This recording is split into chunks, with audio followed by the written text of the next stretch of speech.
10 de la mañana en punto, 26 la actual temperatura en Posadas. Vamos ahora a hablar un poco de política.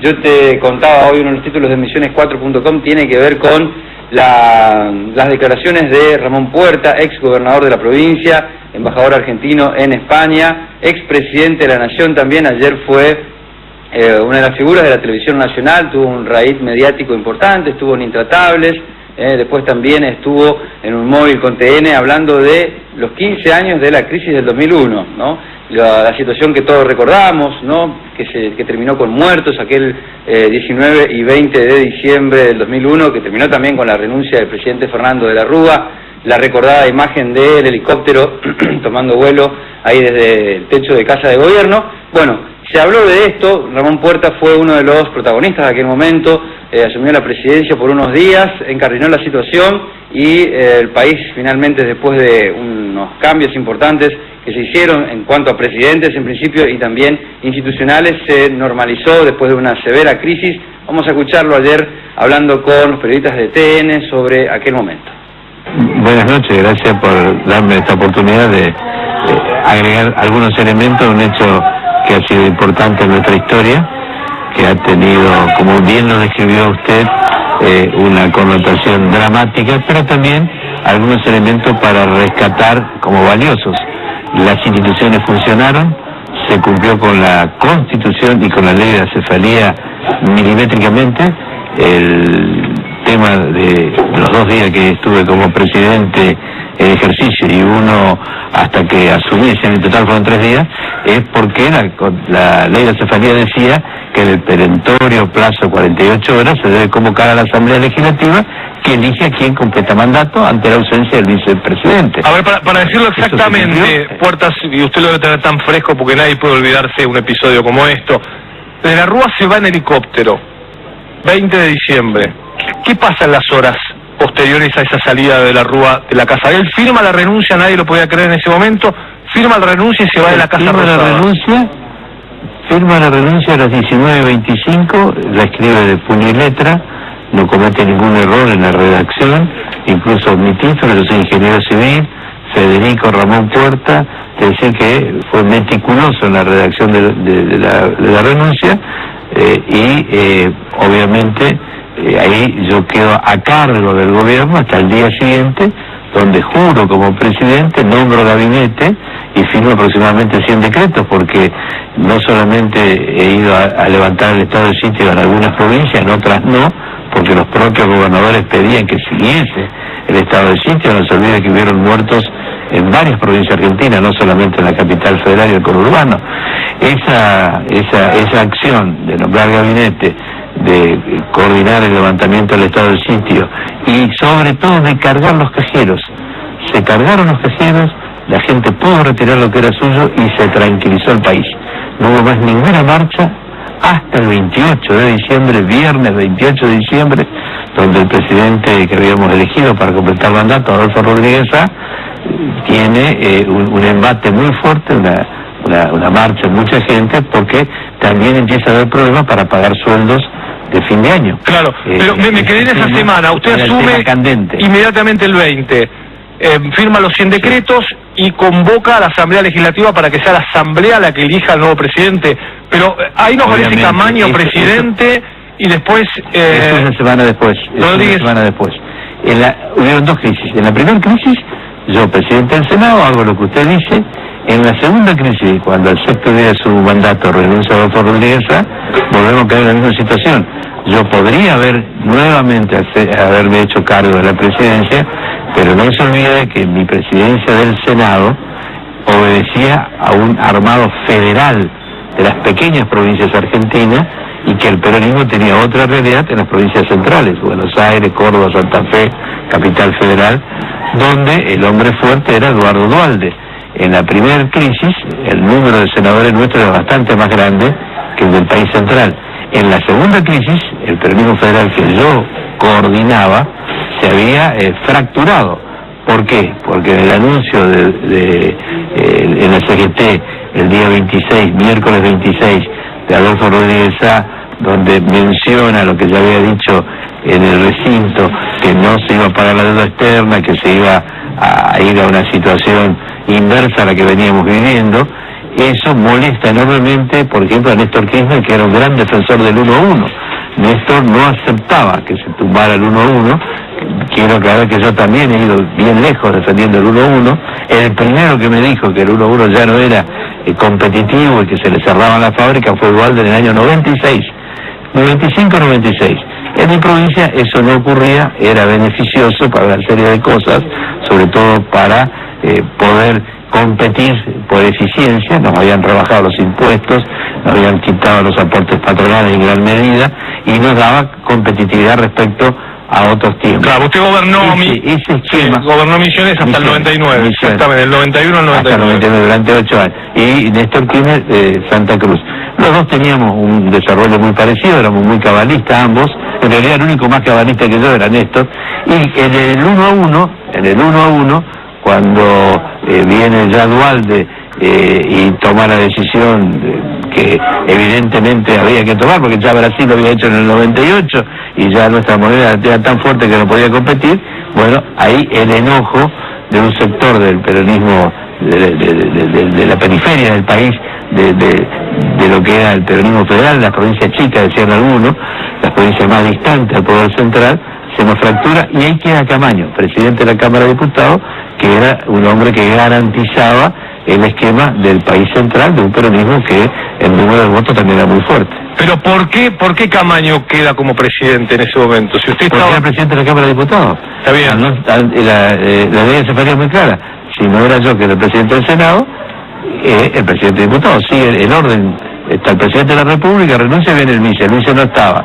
Al no estar el vice, la primera crisis la manejé yo como presidente del Senado. La segunda me corrí para que la maneje Camaño y pueda armar gobierno en lo que dura una asamblea que duró 23 horas. Sí. Y la Constitución en ese sentido exige mayoría absoluta, es decir, de la totalidad de sus miembros, la mitad más uno de la totalidad de sus miembros. Entonces, ir a una asamblea con el peronismo dividido no era lo correcto.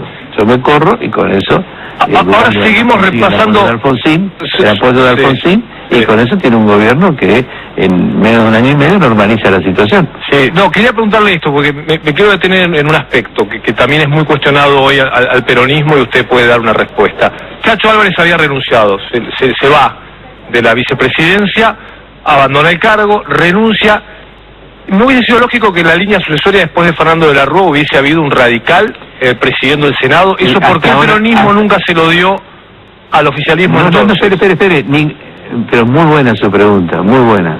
Escuche bien la respuesta. En ningún país del mundo preside ni el Senado ni diputado la minoría, ni en un club de fútbol. Preside la mayoría. En Argentina, desde el 83, veníamos haciendo las cosas al revés. Se le daba a la presidencia del Senado el mismo color político al presidente de la República. Si las mayorías coincidían, como fue el caso de Carlos Menem y Eduardo Menem, no había problema. Si era como le ocurrió a De la Rúa, que tenía menos senadores que nosotros, fíjese, para sacar la ley laboral, fíjese todas las cosas que pasaron. Una minoría no puede manejar un cuerpo legislativo. Y gracias a Dios que nosotros cambiamos esa realidad y pusimos en el Senado y en diputados a los representantes de la mayoría. Si no, hoy el conflicto del 2001 todavía seguía. La gente seguía en la plaza. Porque lo que más oxígeno nos dio a nosotros es que no éramos oficialismo, éramos oposición. La democracia tiene oficialismo y oposición. Sí, lo que pasa es que esto lo dijo De la Rúa, no lo digo yo, dijo que fue un golpe del peronismo, ¿no? Bueno, ya sé, lo dijo, pero yo le puedo decir que la situación anímica del doctor De la Rúa no era la ideal, que ya lo había abandonado su vicepresidente, lo había abandonado su propio partido, y el momento era extremadamente difícil. El presidente De la Rúa cumplió su palabra de defender el 1-1, él gana defendiendo el 1-1, y Duhalde pierde diciendo que había que devaluar. Entonces él fue coherente con lo que dijo. Ahora el 1-1 no iba más en materia de competitividad, no podíamos vender nada a nadie, y Brasil ya había devaluado. Entonces esa es la realidad que explotó con el corralito cuando la gente iba a buscar su dinero, que era lo más justo, llegaban las fiestas de fin de año, no podía retirar más que 200 pesos.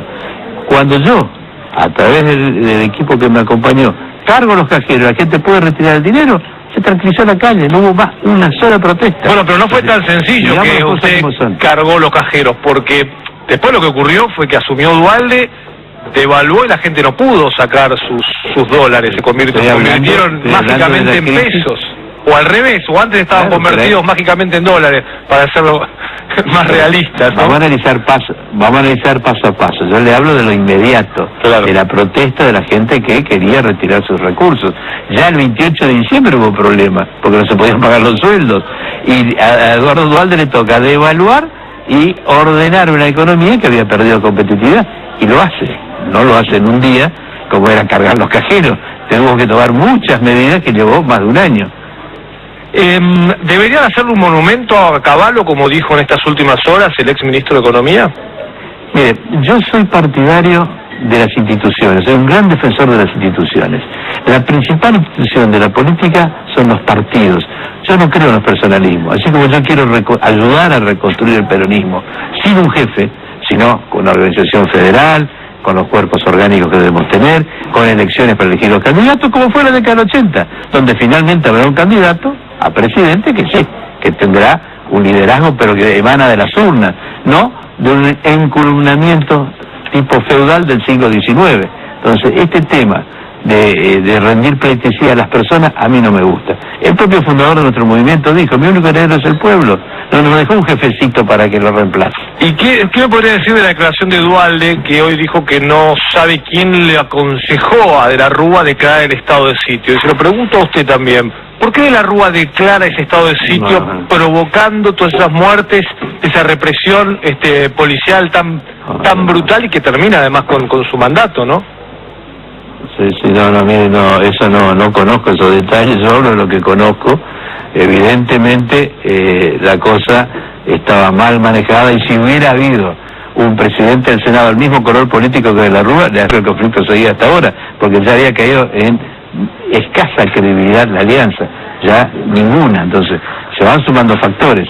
El estado de sitio fue una decisión extrema que no solamente la puso De la Rúa, yo le aclaro que al día siguiente a mí varios gobernadores me hablaron para que le mantenga el estado de sitio en su provincia. 5 provincias pidieron eso. Claro. Hoy Duhalde, con Nelson Castro hablaba del miedo, ¿no? Que él también tuvo miedo. Es más, dijo que Rodríguez Sá en realidad terminaba abandonando el poder por temor, porque estaba como con una paranoia. Él habló de que él también sintió miedo. ¿Usted, Ramón Porta, también le pasó en esos momentos, digamos, de asumir la presidencia provisional y de tener temor, de vivirlo con miedo? Son cuestiones de diversas personalidades. Yo sentí una enorme responsabilidad, y si usted se acuerda, una conferencia de prensa que duró más de 3 horas, busqué decirle a la gente, y a través del periodismo, la realidad de lo que podíamos ofrecer nosotros. Y vi que hubo una buena respuesta, y eso en alguna medida tranquilizó al equipo que se hacía cargo. Puerta, para ir cerrando y agradeciendo el tiempo, le quiero preguntar algo sobre la actualidad. ¿Cómo se da esta situación? Usted que habla de reconstruir el peronismo, y por otro lado tiene un cargo público en el gobierno de Cambiemos. Claro. ¿Cómo es la situación dentro del partido? Un poquito. Yo soy embajador argentino, sí, ante el Reino de España y de Andorra. El presidente Macri ha tenido varios aciertos, algunos muy importantes, como los primeros días con la cuestión cambiaria, otros que llevan un largo trabajo, que es la reconstrucción institucional. Y en política exterior, este gobierno ha sido sumamente exitoso, sobre todo por hacer las cosas con normalidad. Todo lo contrario a lo que se venía haciendo antes, donde nos peleábamos con todo, salvo con Venezuela y un par de países más. Hasta con Uruguay tuvimos un conflicto. Conseguir una hipótesis de conflicto con Uruguay había que ser ingenioso, ¿eh? Yo digo que le toca el Guinness por haber conseguido una hipótesis de conflicto con Uruguay. La política exterior se maneja a través de embajadores que representan al país. El vicecanciller de Timerman es el actual embajador en Paraguay. Mauricio, nuestro presidente, ha nombrado como embajadores a todo el arco político de la Argentina, porque son embajadores del país. Obviamente hay una preeminencia de los que son de carrera, y obviamente quienes han participado en Cambiemos tienen una participación mayor. Yo pertenezco al campo de la oposición que quiere construir en la Argentina una realidad diferente a la que hemos vivido, donde disentir era pecado. Mire mi pecado, disentir. Yo me comí una cadena de radio y televisión de la presidenta Kirchner acusándome de trata de personas por no ser kirchnerista, y no tengo un solo cosechero. Las empresas que contrato pago más de lo que marca la ley. Sin embargo, con la tapa de un diarito que circulan 2000 números por día en aquel entonces, me hacen esa cadena de televisión, y después no tiene ninguna connotación jurídica, pero el desgaste público es enorme. Bueno, y como peronista y siendo de la oposición a pesar de ser embajador, ¿qué piensa de aquellos que creen o que dicen además permanentemente que queda ahí dando vuelta de que no se puede gobernar la Argentina sin el peronismo, o que el peronismo siempre está al acecho, y que entonces dentro del gobierno está ese temor de que es del peronismo? Yo creo que eso es un fantasma, pero lo que sí le puedo asegurar que no se puede gobernar la Argentina y ningún país en el mundo en democracia sin partidos políticos. Por favor, reconstruyamos los partidos.